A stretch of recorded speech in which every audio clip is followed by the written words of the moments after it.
Rahman dear students, मैं उम्मीद करता हूँ कि आप सब लोग खैरियत से होंगे।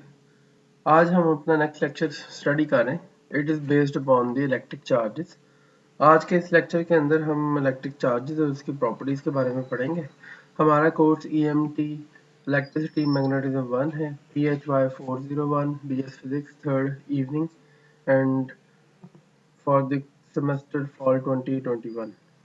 So here is our lecture outline। हम सबसे पहले प्लान ऑफ चार्ट डिस्कस करेंगे कि इस कोर्स का प्लान ऑफ चार्ट क्या है और उसके मुताबिक हम किस तरह से स्टेप बाय स्टेप कौन कौन से फिजिकल एस्पेक्ट्स और फिजिकल क्वांटिटीज और उसके लिहाज से कौन कौन सी फिनोमेना को स्टडी करेंगे।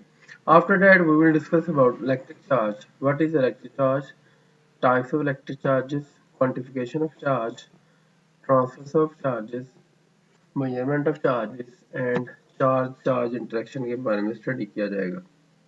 तो let's start with the plan chart. Electricity and magnetism जो है वो दो हिस्सों पर मुश्तमिल है, जैसा कि आप देख सकते हैं। We have electricity here as a part and the magnetism is the second part. तो इलेक्ट्रिसिटी को अगर सबसे पहले स्टडी किया जाए तो we have here a first thing, वो है उसकी बेस होती है जी इलेक्ट्रिक चार्ज। इलेक्ट्रिसिटी की जो मेन बात है वो इलेक्ट्रिक चार्ज बेस है इसकी। तो इलेक्ट्रोस्टैटिक, तो मोस्टली हमारा जो कंसर्न होगा वो इलेक्ट्रोस्टैटिक्स के बारे में होगा। चार्जेस स्टडी किए जाएंगे, तो जिसके नतीजे के अंदर इलेक्ट्रिक फोर्स के बारे में बाद में स्टडी किया जाएगा। Then we will study electric field, then estimation of electric field for the different geometries. After that we will study the Gauss's law for electric field, Gauss's law के बारे में पढ़ा जाएगा। And after that application of Gauss's law के बारे में पढ़ा जाएगा। तो जैसा कि आप ये भी जानते हैं कि इलेक्ट्रिक फील्ड और पोटेंशियल का आपस में ताल्लुक होता है, तो इसी रिलेशनशिप को पढ़ा जाएगा, the form of electric potential. So we will study as electric potential here. So the electric potential energy को स्टडी करेंगे। After that we will study how we can store the electric energy and the devices which store the electric energy are the called capacitors. तो हम इन capacitors के बारे में भी study करेंगे। In the same way, we will study for the same scheme for magnetism. So we have electric currents. The base of the magnetism is based upon the electric currents. Currents की वजह से magnetism generate किया जाता है, जैसा कि यहाँ पे electric charges की वजह से current electricity produce होती थी। E मीन से इलेक्ट्रिक फील्ड प्रोड्यूस होते हैं। In the same way magnetic field का ताल्लुक इलेक्ट्रिक करंट के साथ होता है, और ये मैग्नेटोस्टैटिक या फिर इलेक्ट्रोडायनेमिक्स की फॉर्म में आता है। मैग्नेटोस्टैटिक से मुराद इसके अंदर आप अगर आपके करंट जो है वो यूनिफॉर्म हैं तो मैग्नेटिक फील्ड क्या होगा जी, वो स्टैटिक होगा, मीन से वेरिएबल नहीं होगा। In the same way magnetic forces की बात की जाएगी। मैग्नेटिक फोर्स कौन कौन सी हैं, उसको कैसे इम्प्लीमेंट करती हैं चार्ज पार्टिकल्स के ऊपर। Then we will study magnetic field, magnetic field कैसे कंप्यूट किया जा सकता है, estimation of magnetic field. Then we will study the Gauss's law for magnetism and application of Gaussian law. Similarly, from field we can compute the potential, and in this way we have a potential which is associated with the magnetic field is called vector potential. And similarly, magnetic energy, and then we will study storage of magnetic energy and inductors. तो magnetic energy जो है वो store की जाती है inductors के अंदर, तो हम इंडक्टर डिवाइसेस को भी स्टडी करेंगे। और उसके बाद इन दोनों को मिला के हम इलेक्ट्रिसिटी और मैग्नेटिज्म को कंबाइन किया जा सकता है। तो हम फिर ऐसे सर्किट्स पढ़ेंगे जो कैपेसिटर और इंडक्टर्स पर मुश्तमिल हो, जिसके अंदर इलेक्ट्रिक पार्ट और मैग्नेटिक पार्ट दोनों अवेलेबल हो। हम इन सारी चीज़ों को भी स्टडी कर सकते हैं। So keeping in view these things, we are going to study the first part, and then this is the electric charge। हम इस electric charge को सबसे पहले पढ़ेंगे आज। So electrostatic part का जो सबसे पहला हिस्सा, that is electric charge। Electric charge is a physical property of the body। Actually, it is an intrinsic property of the body by which it can attract or repel other electrically charged bodies। For example, generally तौर पे हम किसी भी charge particle को या किसी भी charge को Q से रिप्रेजेंट करते हैं। So there is a body which having a charge Q and there is another body which is having a charge Q। तो ये दोनों एक दूसरे को अट्रैक्ट कर रहे हैं, you can see here। और so this ये भी इधर को मूव करता है, ये भी, so this is the attraction. इसी तरह की एक और बॉडी है, it's a charge Q and they repel each other. So this is due to the it is called attraction and it's called repulsion. But the question is that why they attract to each other, why they repel each other. This is the main question of the day. हम इसको at the end इसका question का address करेंगे कि ऐसा क्यों हो रहा होता है। सो जनरली ऐसी प्रॉपर्टीज जो बॉडी शो करवाती हैं हम कहते हैं कि वो चार्ज बॉडीज है। सो keeping keeping in view these things, we will start that. So जो टाइप्स ऑफ इलेक्ट्रिक चार्जेस कितनी हो सकती हैं, अगर हम कहते हैं कि अगर कोई बॉडी रिपेल करती है तो generally there are two types of the electric charge generally, so negatively charged and positive charge based upon the number of electrons, where the lesser number of electrons or protons हैं। so suppose we have a body और उसके ऊपर हम number of electrons जो हैं वो excess amount में available है, तो इस तरह की बॉडी को हम कहेंगे नेगेटिवली चार्ज बॉडीज। तो this is example of negatively charge bodies जिसके ऊपर नंबर ऑफ इलेक्ट्रॉन्स जो हैं वो बहुत ज्यादा अमाउंट में सरप्लस कर दिए जाए। Similarly in the second case, if we have a excess amount of protons, so this will be called positively charged body and इसको हम positively charged body कहेंगे। There is a third case in which we have a body on which half are electrons and half are protons। अगर आप ये case देखें तो इसके अंदर आधा हमने प्रोटॉन रखे हुए हैं, आधे इलेक्ट्रॉन्स हैं, तो ये मिलके एक दूसरे को कैंसिल आउट कर रहे हैं, पॉजिटिव नेगेटिव से कैंसिल आउट हो रहे हैं। तो इसी तरह सारे पॉजिटिव और सारे नेगेटिव मिलके एक दूसरे को कैंसिल आउट कर देंगे। So overall we have a neutral body. So the neutral body वो होती है जिसके अंदर दोनों तरह के चार्जेस अवेलेबल होते हैं, but again we have no proper charge on the body, a cancellation of the charge। so ये वही सेम तरीका कार है जिस तरह आपका एक एटम जो है वो न्यूट्रल होता है, उसके अंदर number of proton number of electron बराबर होते हैं, जिसकी वजह से हमारे पास ओवरऑल जो चार्ज है एटम का वो जीरो कंसीडर किया जाता है। so in the same way we have a positive charge and zero charge of the body or neutral bodies। so the another question is which kept in our mind, जो हमारे अगले ज़हन में आता है कि जी क्वांटिफिकेशन ऑफ चार्ज क्या होगा। मीन टू से कि हम चार्ज को किस तरह से क्वांटिफाई कर सकते हैं, हमने उसकी मिकदार के बारे में बताना है। तो क्या मिनिमम वैल्यू क्या हो सकती है और मैक्सिमम वैल्यू क्या हो सकती है किसी भी चार्ज के हवाले से। अगर आपसे कोई पूछे कि किसी बॉडी के ऊपर जो मिनिमम चार्ज है वो कितना होता है और किसी बॉडी के ऊपर जो मैक्सिमम चार्ज है जो हो सकता है वो कितना है, तो इस तरह के जो क्वेश्चन हैं इनको एड्रेस करने के लिए we are going to study the quantification of the charge. So किसी भी बॉडी के ऊपर चार्ज जो है वो कितना मिनिमम हो सकता है depends upon the nature of the charge. तो हमारे मुताबिक जो मेजरमेंट्स हैं उसके मुताबिक इलेक्ट्रिक चार्ज जो है वो क्वांटाइज्ड है। क्वांटाइज से मुराद ये है कि एक खास मिनिमम वैल्यू है जिससे ये चार्ज कम नहीं हो सकता, और वो खास मिनिमम वैल्यू जो है वो चार्ज ऑफ इलेक्ट्रॉन है। तो हम ये कहते हैं कि किसी बॉडी के ऊपर जो मिनिमम चार्ज है, the minimum charge on the single body will be equal to the charge of electron. तो एक इलेक्ट्रॉन के चार्ज के बराबर होगा, तो इसलिए इसको हम क्वांटाइज कहते हैं। तो क्वांटाइजेशन ऑफ चार्ज मुराद electric charge always exist in the quantities that are integer multiple of certain elementary quantity of the charge E। Here is the charge E represents the electron's charge value। So mathematically you can say the total charge Q is the integer multiple of E। So Q is equal to n times of E। It's mean n जो है वो कोई integer number होगा और integer number आप जानते हैं वो होते हैं 0 plus minus 1 plus minus 2 plus minus 3 up to so on.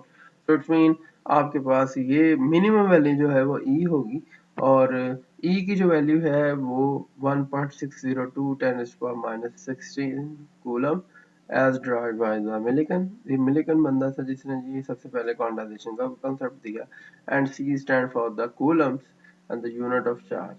तो जो चार्ज है इसको मेजर करते हैं कूलम के अंदर और ये यूनिट है जी चार्ज। तो however क्वार्क्स आप सब लोग जानते होंगे कि क्वार्क्स जो हैं वो उनके ऊपर फ्रैक्शनल चार्ज होता है। तो क्वार्क्स है फ्रैक्शनल चार्ज ऑफ ई। आपको याद होगा तो आपने पढ़ा भी होगा कि कुछ क्वार्क्स ऐसे हैं जिसके अंदर वो +2/3 ऑफ ई चार्ज रखते हैं। फॉर एग्जांपल आपको अगर हम यहाँ पे करके बता दें तो यहाँ पे कुछ क्वार्क्स ऐसे हैं मीन से अप एंड डाउन जो क्वार्क्स हैं इनके दो तरह के चार्जेस होते हैं। एक होता है +2/3 के हिसाब से लिया जा सकता है और एक होते हैं -1/3 के हिसाब से। तो यू कैन ऐड ये अप क्वार्क्स वगैरह हो गया, टॉप हो गया, इसके लिए होते हैं। ये वाला जो है वो डाउन बॉटम, इनके लिए ये होता है वैल्यूज। तो इस लिहाज से हमारे पास यहाँ पे चार्ज ऑफ ई होता है but they are highly unstable होता है। So the basis of the stability electron has a least charge as demonstrated by the Millikan's experiment। सो जो ये चार्जेस की क्वांटाइजेशन का कांसेप्ट जो है मिलिकन एक्सपेरिमेंट में दिया जाता है। आपको याद होगा हम क्या करते थे अपनी पिछली क्लासेस के अंदर, एक एटॉमाइजर लेते हैं, इसमें ऑयल ड्रॉप होते हैं, ऑयल ड्रॉप को गुजारा जाता है और वो इलेक्ट्रिक फील्ड में से पास किए जाते हैं। ग्रेविटेशनल इफेक्ट हो रहे होते हैं, ये ग्रेविटी की वजह से नीचे डाउनवर्ड जाते हैं और हम इसको पैरेलल में देख रहे होते हैं। ये डाउनवर्ड मूव करते जाते हैं। इलेक्ट्रिक फील्ड जो है जाहिर बात है वो ऑपोजिट साइड पे अप्लाई किया जाता है। You can see positive sign negative sign. तो ये चार्जेस जो है वो उस लिहाज से चार्ज हो जाते हैं जब आप फ्री स्पेस में अपना एयर में आते हैं।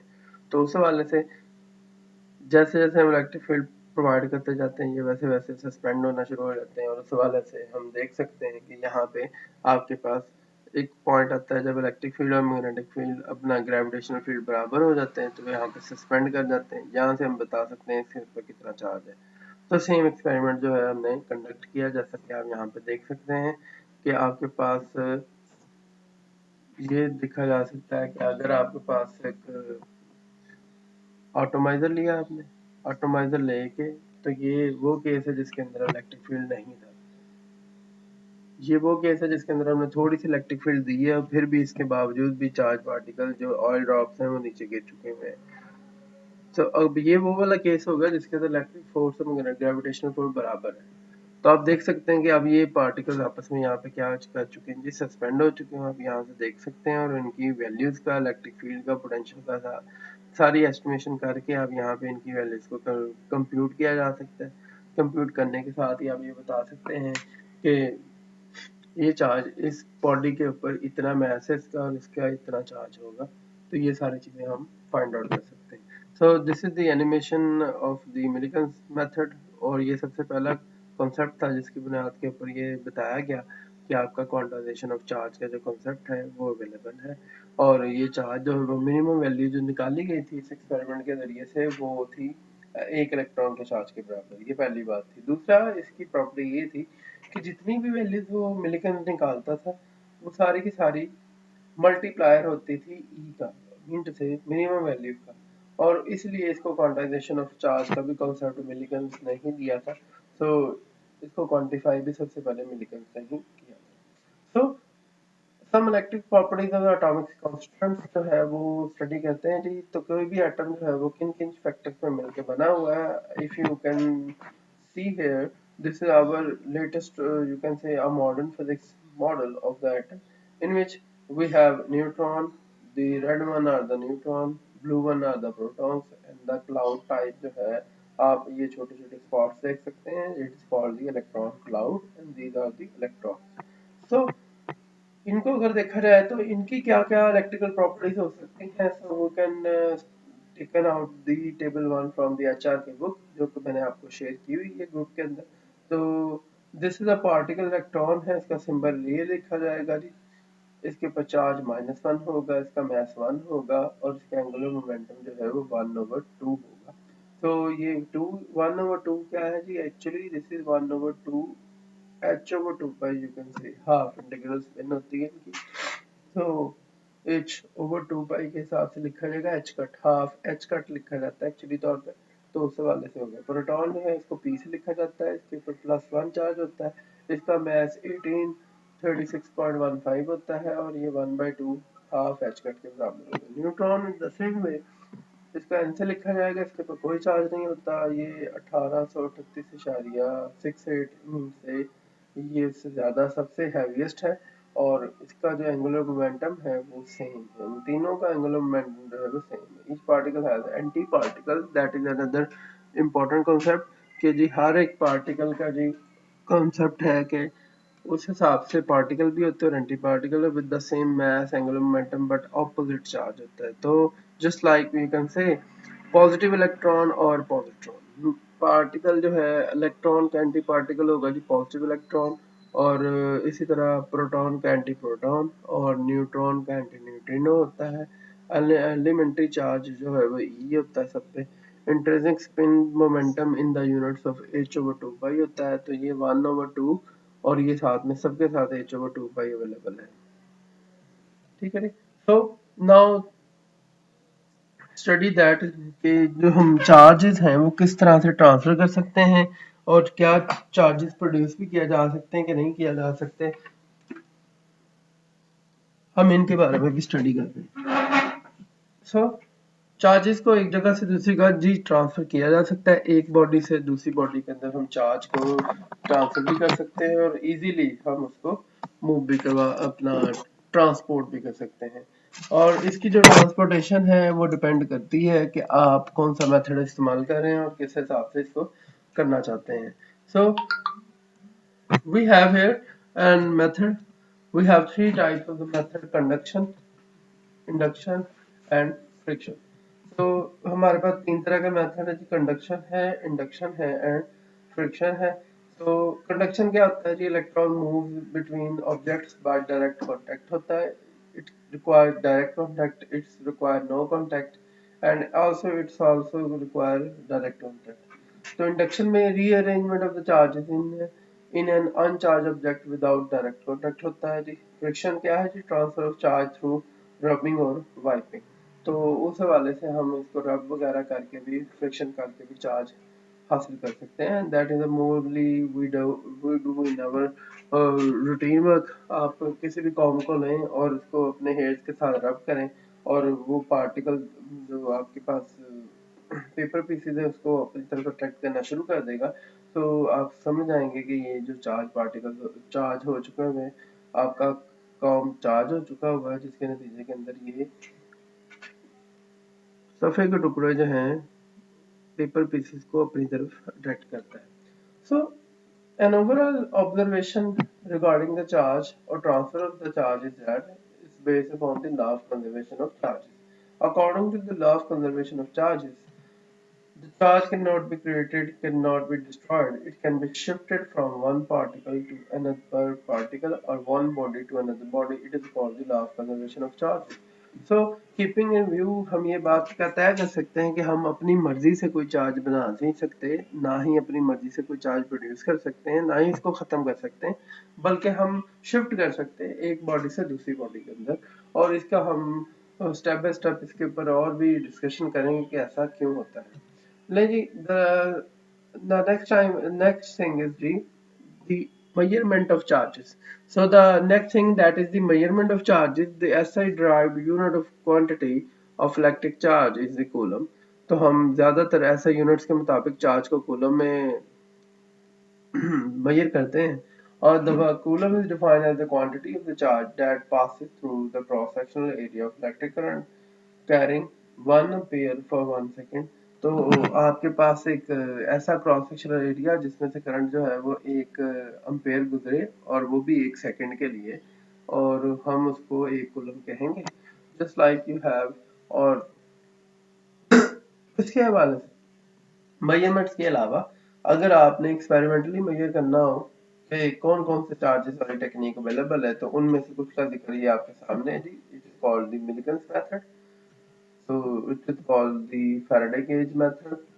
So here we have the to test a charge के कौन सा टेस्ट चार्ज है इस पे मौजूद है, पॉजिटिव है, नेगेटिव है, तो हम इसको इलेक्ट्रोस्कोप कहते हैं जी। And this is gold leaf electroscope method.